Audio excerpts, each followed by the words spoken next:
Distinguish between you as the designer of your machine and you as a worker within your machine. One of the hardest things for people to do is to objectively look down on themselves within their circumstances, in other words, within their machine, so that they can act as the machine's designer and manager. Most people remain stuck in the perspective of being a worker within their machine. If you can recognize the differences between those roles, and that it is much more important that you are a good designer manager of your life than a good worker in it, you will be on the right path. To be successful, the designer manager you has to be objective about what the worker you is really like, not believing in him more than he deserves or putting him in jobs that he shouldn't be in. Instead of having this perspective, most people operate emotionally and in the moment. Their lives are a series of undirected emotional experiences, going from one thing to the next. If you want to look back on your life and feel you've achieved what you wanted to, you can't operate that way. D. The biggest mistake most people make is to not see themselves and others objectively, which leads them to bump into their own and others' weaknesses again and again. People who do this fail because they are stubbornly stuck in their own heads. If they could just get around this, they could live up to their potential. This is why higher-level thinking is essential for success. E. Successful people are those who can go above themselves to see things objectively and manage those things to shape change. They can take in the perspectives of others instead of being trapped in their own heads with their own biases. They are able to look objectively at what they are like, their strengths and their weaknesses, and what others are like to put the right people in the right roles to achieve their goals. Once you understand how to do this, you'll see that there's virtually nothing you can't accomplish. You will just have to learn how to face your realities and use the full range of resources at your disposal.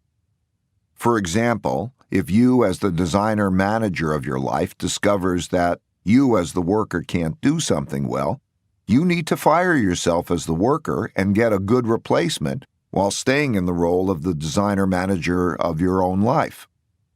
You shouldn't feel upset at yourself if you find out that you're bad at something. You should be happy you found out, because knowing that and dealing with it will improve your chances of getting what you want. If you're disappointed because you can't be the best person to do everything for yourself, you're terribly naive. Nobody can do everything well. Would you want to have Einstein on your basketball team? When he fails to dribble and shoot well, would you think badly of him? Should he feel humiliated?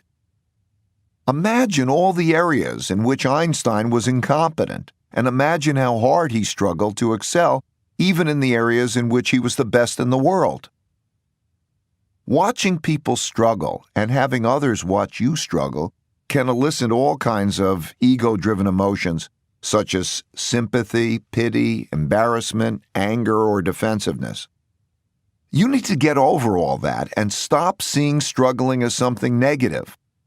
Most of life's greatest opportunities come out of moments of struggle. It's up to you to make the most of these tests of your creativity and character. Asking others who are strong in areas where you are weak to help you is a great skill that you should develop no matter what, and it will help you develop guardrails that will prevent you from doing what you shouldn't be doing. All successful people are good at this. G. Because it is difficult to see oneself objectively, you need to rely on the input of others and the whole body of evidence. I know that my own life has been full of mistakes and lots of great feedback. It was only by looking down on this body of evidence from a higher level that I was able to get around my mistakes and go after what I wanted. For as long as I've been practicing this, I still know I can't see myself objectively, which is why I continue to rely as much on others' input. H. If you are open-minded enough and determined, you can get virtually anything you want. So I don't want to dissuade you from going after what you want.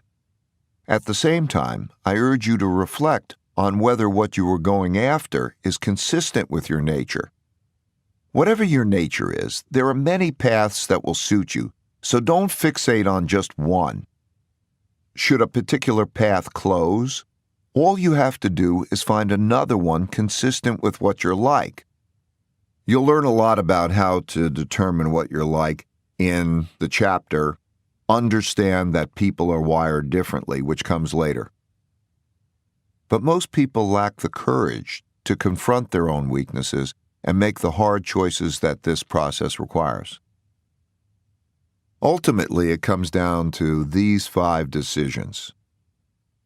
First, don't confuse what you wish were true with what is really true. Second, don't worry about looking good. Worry instead about achieving your goals. Third, don't overweight first-order consequences relative to second- and third-order ones. Fourth, don't let pain stand in the way of your progress. And fifth, don't blame bad outcomes on anyone but yourself.